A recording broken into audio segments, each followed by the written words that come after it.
All right, I needed a few things from Walmart today. I needed some more fabric, just a little fabric. I got 5 yards here. Okay, I needed some cabbage, and I needed some AAA batteries for my mouse for my laptop. And I've got a recipe that I needed buttermilk for. And I've got a recipe that I'm going to use diced tomatoes in. And the same recipe I'm going to use tomato juice. Alright, then I've got another thing they're going to ship to me, and it's going to be here Monday, with some beef broth.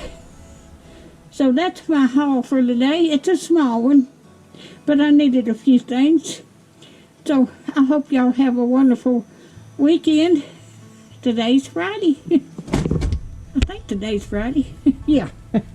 So y'all have a good day. And thank y'all so much for watching. If you want to be notified when I got another video coming out, just hit that bell. And thank you so much.